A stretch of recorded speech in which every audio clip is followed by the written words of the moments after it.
Hello there, this is Bick Benedict. We're playing Devil May Cry DMC Definitive Edition on hardcore difficulty. Oh, excuse me, it's on Dante Must Die difficulty. Hardcore mode is on, turbo mode is on, must style mode is off, even though I said I wasn't going to say that, and also I won't be using any items on this run.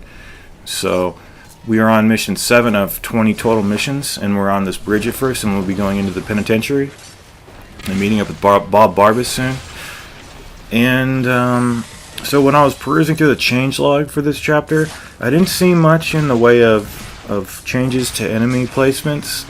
All I really saw was a lot of references to shifting locations of where they change the locations of stars and keys. There's several locations in this chapter where keys were kind of out of reach, so I think they changed that. Other than that, let me see here. I printed out the changelog because I'm really fascinated by everything they did, even though I think that nerfing the demon evade, I think that was a bad move, because yeah, it was exploitable, but maybe, see, what they did was they narrowed the window of opportunity for us now to get it, and once you get it, if you get hit, you automatically lose it, although it does accrue a speed increase now, but it's less damaging too, so it's kind of an imperfect thing now, and you definitely can still exploit it, but you're not exploiting something that was I mean, it was a lot better before, a lot more damaging now, and now that's what I say. That's why I say, why would you call this a definitive edition? I mean, I have to defend that in every video now, and I don't care if I have to keep talking about it, because people seem to think that like whatever I say is the final word on anything, and it's not. All I'm saying is that it just feels like it's like, in a lot of respects, I would rather be playing the other version. Although this one is the more interesting one at the current time, though, because it's different and it just has a lot of changes that I'm interested in, see why they did what they did. And so anyway, so I hope everybody's doing well. I met with some great success today. I sold some I earned about $1,000 in commission. I mentioned in another video that I was starting a new business venture online, and it's only a temporary thing. It could be something that I build into a business, but at the current time it's temporary, but it's a nice diversion, and it's been taking up a lot of my time, but I'm making some good money, and I'm putting it towards an account where I'm going to buy another computer. There's nothing wrong with my computer now, even though it is 3 years old. But I put a new video card in there recently. It's like it was like a $350 video card that I got for Christmas. I had to pay half of it though, but it's a nice video card. That's more than a Wii U. So like so it's really nice, and I always clean my computer. It's always clean. I ordered some new cables, so everything's cleaned up in there, tied down nice. I don't know how to build a computer though. I've never done that. I'd like to try that, but I know it's going to be really frustrating to do that. So right now I'm just putting cash in an account and saving up my cash money for the day when I need a new computer, which is at least a year in the future. I don't see any problems with running Arkham Knight. Maybe not at full specs, but sometimes, like even Max Payne, I get a little lag with that when I'm trying to run that, although I can never play it. It's inaccessible with their shitty ass social club bullshit that they do. So it just blocks you out of the game because my password doesn't work. Not that I care anyway, because you know, once you start trying to play a game like that and it doesn't work 50 times, you get kind of frustrated. But we've got some. This was a hard way for me. It took a few tries to get this, because we have some aerial enemies whom I'm trying to target with a lock-on, and I will say this about the auto lock-on.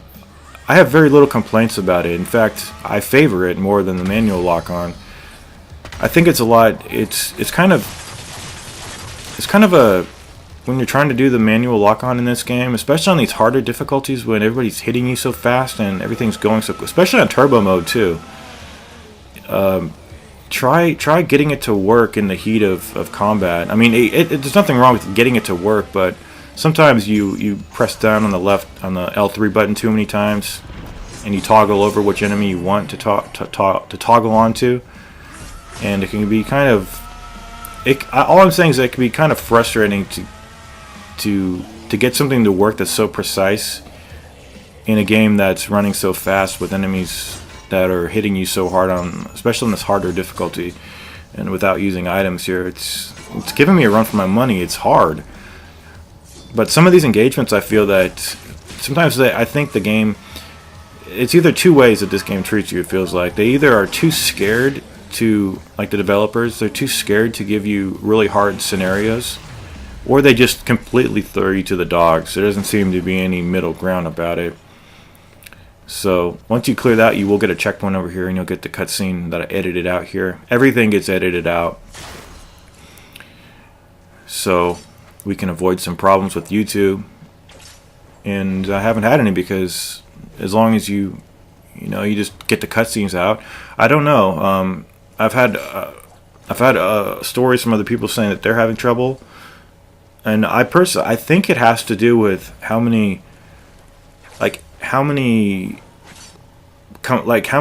they've had to deal with you in the past with disputes. And I think that has some bearing on whether they give you a problem on YouTube. I think if you have your account in good standing, and I don't know very much about this at all, so part of me is just kind of guessing about it, but I'm just giving you my instinctive feelings about how it works for me on my own account. It just feels like they, if they leave you alone if you don't do anything wrong. If you just follow the protocol, don't put cutscenes in the videos, and just do static gameplay, meaning like this. I don't think they care, to be honest. Maybe I will get my comeuppance in the future, but what have I really done wrong? I'm not a criminal, for God's fucking sake. So anyway, here we have a Frost Knight and a Flame Knight, and some lackeys, and then we'll have another wave with a Tyrant and some more lackeys, and they're not too difficult. Just keep the camera off of them, and you should be good. The Tornado's pretty good. It's L2 plus triangle. You can upgrade it, and it's a damaging move. So I would focus on the Frost Knight here. Get your demon evades here, and mind that you don't get struck while you're doing your blows. And just keep when they ignite the ground with fire. Obviously, you have to be holding the R2 button and attacking with the demon arms. I really like in that nightclub chapter where the floor changes from blue to red, and you have to switch from. I think that's a creative level. I like it. I love the music in this game. It's just.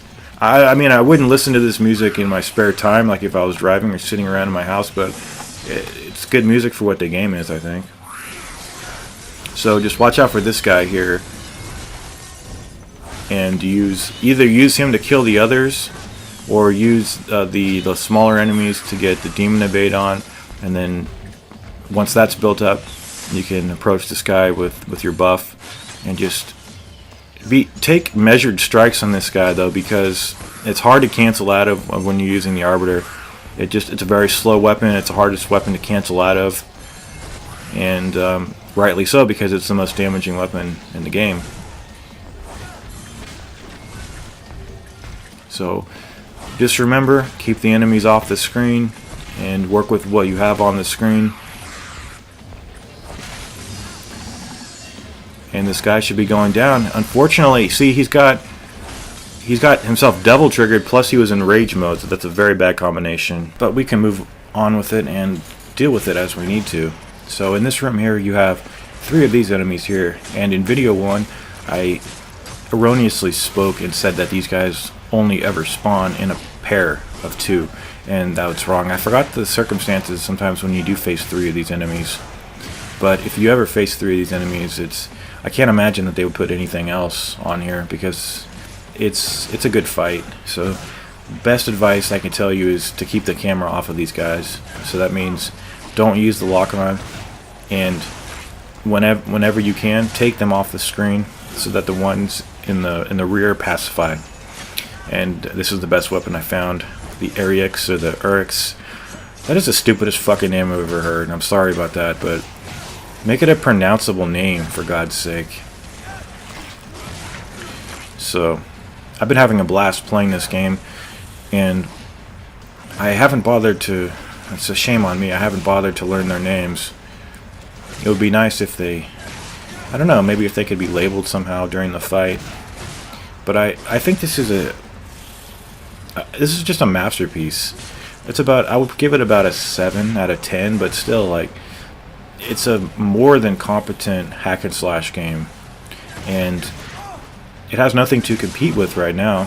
I really wish something was out there, but these games are where, like, inside me, I grow really happy when I see this stuff. Like, I'll give you an example. I was talking to my friend Raskolnikov 1944, a guy who's been with the channel probably 3 years, back when I had some stupid contest and I was giving away Bayonetta, and he was the only one that gave some feedback or something, and I sent it to him. He's over in Romania. I'm a man of my word. He can attest to that. But I sent him that game, and he's been with the channel, and whenever he's commenting in, and we're playing the same game, it just feels good to know that there's a lot of other people out there who are really appreciative of this game. Like, I can't tolerate a bunch of people just being negative about this game, and I really like it. Like, what would you rather be playing? The other dog shit that's out there right now? Like, what is there? I don't even know what's out there. People keep asking me, are you going to play Bloodborne? The answer is a definitive, no pun intended, it's a definitive no. Hell no. I'm never going to play that game. So, sorry about that. What else coming up after this? I'll be covering The Evil Within, the DLC. Hopefully, I really wish they would fix the camera on that. It just bothers me because I have such a problem using that. But, a lot of people like to have the X-axis inverted. A lot of people like having the Y-axis inverted. I'm not one of the latter, but a witch and 2 frost knights here, so I've got the tornado up to level 2 and it's helping out. And I have to say, like, when they say this witch and the changelog portals less often, I don't believe that. And you can also yank these spears out of the air and subdue her that way if you want to. I haven't been doing it because sometimes when I do it, other enemies attack me, and I don't know. I've been experimenting with different ways. The Aquila projectile seems to work pretty well, and sometimes I can't yank them fast enough before the third one will hit me, so that's another reason I've been avoiding using it. But it's been so long since I played this game that I can't even remember, like, trying to fight this enemy. I can barely remember fighting this enemy and having to use the angel arms. So I really do like the fact that you don't have to use angel arms to deal with some of these enemies, because I fucking hate the angel arms. They're horrible. I think they're really horrible. Some of them have some good moves, but I don't know. Like the sickle is, I just don't like them, and it's nice to give some flexibility. It's really nice, because I can't even remember not being able to hit her. And by the way, anytime I go by this door and it says this, I'm not trying to press the button. It says that automatically. Obviously, I'm not trying to go in there. It's so fucking annoying. So, this enemy, like the stronger enemies, they can't cause them environmental deaths, which is unfortunate. But if you could, then this would be way too easy. But what I was saying a moment ago was that when I find that she's always doing the portal, and the changelog says she does it less frequently. I'll have to maybe check that again, because maybe it doesn't apply to Dante Must Die, or maybe the hardcore modifier. But I don't think so. I really don't think so. But she's always doing the portal. I can't think of any differences now. Maybe she's out of the portal a little bit less, or more, excuse me. I don't know. So I edited this cutscene out over here, and we're going to be dealing with, I'm also trying to see if maybe I should include the money grinding part for the next area to show it, or just tell you how to do it. I'm not sure. But this fight here, we've got the aerial enemies. Now these enemies, I read in the changelog, see that whirlwind attack? It's an anti-air attack. I did read in the changelog that that attack, these enemies do it less frequently. Does it feel like that to me? Like it is, like it's less? I don't know, because you don't fight them that often. And secondly, I can't remember if they were spamming that before. Perhaps they were. If anybody has any input, definitely let me know. You can parry that spear attack. Other people might be wondering, is turbo mode harder? I would say, like in a game like Devil May Cry 3, that game is going to kick your ass if you have turbo mode on. But it is something that you can adjust to, I think. But I think when I was playing on turbo mode, I plain sucked at DMC3. Like, I don't think I ever really got... I got okay. It was nothing ever to write home about. I remember really struggling to deal with that first section where you fight one of those, like those witches. And there was one point where I could do it without using items in that whole stage, and that was good. I was seeing some legitimate progress there. But that chessboard, man, that chessboard haunt my dreams forever. So sorry, I was talking over this enemy here. So just charge attacks with the Erix, the boxing gloves. Sorry, I didn't mean to joke right there about a serious subject like that. So that should have been an environmental death. I was hoping for it, but he just keeps coming back. And once you do the charge attack, he will reel back, and you can capitalize on some damage to him. One attack that he does, which is perfectly parryable, but it's hard to see it coming, is his lunge across the screen. Other than that, just problems you might face here is you're building up the charge. Sometimes it takes a couple of presses of the triangle button for it to register. However, he can get in some quick swipes when you're trying to charge your attack, so you might want to release it or dodge out of the way if you think you're not going to be able to get that charge to land. With the portal, when he's doing his portal, I think he does a portal attack less too. I know the reason for that, though, because they probably knew the people were capitalizing on probably doing the demon dodge off of his his portal what the fuck am I saying? Jesus Christ. Anyway, you've got to protect this guy here. Just kidding. Protect the translator. That's something that haunts my dreams too. Which is just an expression because it doesn't haunt my dreams. So I'm going to use... Why am I using the devil trigger here? I think I was just trying to smack him while I had the devil trigger on. And he's a hard enemy to adjust to sometimes because he's so erratic. Sometimes I don't feel like his AI is working properly. But anyway, that's the end of the chapter, you guys. We're just going to smash and bash this guy, and I'll see you in Mission 8. Take care.